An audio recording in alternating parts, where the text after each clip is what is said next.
Good morning students. हम हमारे सामाजिक विज्ञान अध्ययन में भूगोल का पाठ 3 कर रहे थे, जिसके हमने अति लघु और लघु क्वेश्चन कर लिए हैं। अब हम दीर्घ-उत्तरीय प्रश्न कर रहे हैं। देखिए, समुद्री तरंगों द्वारा निर्मित अपरदनात्मक एवं निक्षेपात्मक स्थलाकृतियों की व्याख्या करें। समुद्री तरंगों द्वारा जो स्थल की जो आकृति बनती है, जो पानी है वो मिट्टी को अपने साथ बहा के जो आकृतियाँ बनाता है, उसके बारे में हम इसमें जानेंगे। देखिए, पहला है हमारी समुद्री गुफा। समुद्री गुफा कैसे बनती है? देखिए बेटा, समुद्री धाराओं द्वारा कमजोर एवं मजबूत शैलों पर लगातार अपरदन से दरारें विकसित होती है। इस बात को ध्यान से देखिए, लगातार अपरदन अर्थात जब पानी की लहरें चट्टान के साथ टकराती है तो उस चट्टान में वो छिद्र कर देती है, मतलब स्थान बना देती है, और इस तरह ये ऐसे बन जाती है जो एक गुफा की तरह हो जाती हैं। जो दरारें विकसित होती रहती है, समय के साथ ये दरारें बड़ी एवं चौड़ी होती जाती है, इन्हें ही समुद्री गुफा कहते हैं।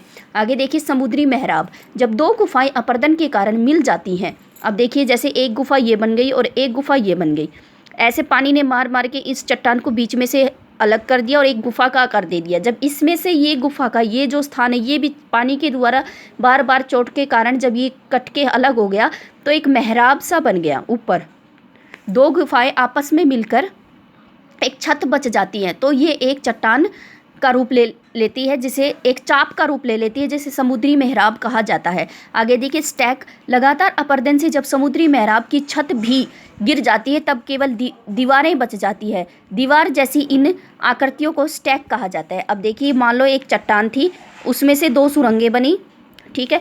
पानी ने लगातार इसको चोट पहुंचाकर इस बीच के हिस्से को हटा दिया, फिर ऊपर का मेहराब रह गया। अब पानी फिर इसको लग लग के जो बीच में से ऊपर वाला जो हिस्सा है वो भी बिल्कुल हट गया और ऐसे दीवारें बिल्कुल साइड में बच गई। तो ये जो था ये स्टैक था। समुद्री मृगु। समुद्री जल के ऊपर लगभग ऊर्ध्वाधर उठे हुए ऊंचे शैलीय तटों को समुद्री भृगु कहते हैं।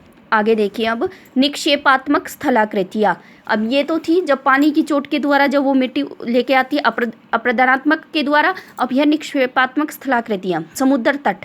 समुद्री तरंगे किनारों पर अवसाद का जमाव करके समुद्र तटों का निर्माण करती है। देखिए, जब पानी अपने साथ बहाकर काफ़ी मिट्टी लेके आता है तो वहाँ पर तटों पर उसको जमा करता रहता है। इस तरह इन समुद्री तटों का निर्माण होता है। बालू का किनारा एवं बैरियर। समुद्री तरंगों द्वारा तट के किनारे के साथ निक्षेपित बालू के छोटे छोटे टीलों को बार अथवा बालू का किनारा कहते हैं। जब समुद्र का पानी अपने साथ मिट्टी बहा के लाता है तो वो कुछ टीले रुमा उनको बना देता है, इन्हीं को बालू का किनारा या बैरियर कहा जाता है। आगे देखिए, पवन के कार्यों से निर्मित विभिन्न स्थल रूपों पर संक्षिप्त लेख लिखे।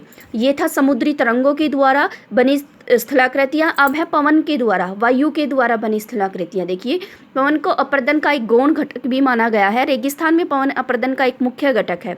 अपरदनात्मक स्थलाकृतियाँ देखिए, छत्रक चट्टानें। छत्रक देखिए, इसका आपको ज्ञान हो रहा है, मैंने पहले भी इस क्वेश्चन को अति लघु प्रश्न में आपको समझाया था। छत्रक अर्थात इसके ऊपर एक छत सी बन जाती है। ऐसे वायु बार बार किसी चट्टान को या किसी को काट देती है अपने तेज बहाव के कारण। ये प्रक्रिया बहुत ही वर्षों में होती है। ऐसा नहीं है कि ये आज आपने देखा और कल आप इसको जाके देखो तो उसमें कोई स्थलाकृति बनी मिलेगी, नहीं। ये धीरे धीरे समय के अनुसार बनती है और इसमें काफ़ी समय लगता है।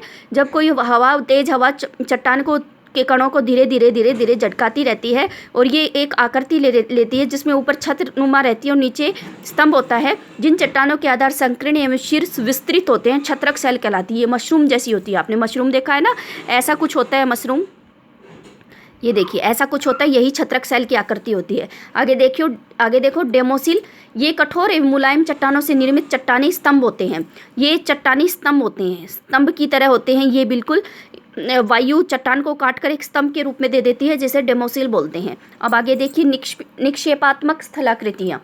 बालू के टीले। रेत के जमाव से निर्मित छोटी पहाड़ी को बालू का टीला कहते हैं। अब वायु भी मिट्टी के कणों को बहाकर एक टीले रूप में बना देती हैं, उन्हें बालू के टीले कहते हैं। लोएस हमने पहले भी अति लघु प्रश्न उत्तर में किया है। जब बालू के महीन एवं हल्के कणों को पवन दूर तक उठाकर ले जाती है, वह इनको किसी विस्तृत क्षेत्र में निक्षेपित कर देती है, तब लोएस का निर्माण होता है। किसी एक स्थान से उठाकर वायु किसी दूसरे स्थान पर मिट्टी का जमाव कर देती है, ऐसे उसे लोएस कहते हैं। आशा करती हूँ आपको ये दोनों प्रश्न समझ में आ गए होंगे। ये दीर्घ प्रश्न है, तो इसीलिए मैं आपको 2 ही प्रश्न करवा रही हूँ आज। ये आपको अपनी फेयर नोटबुक में सुंदर सुंदर लिखाई में लिखने हैं और याद करने हैं। देखिए, ये जो कार्य था ये मैंने आपको समझाने के लिए साइड में किया था।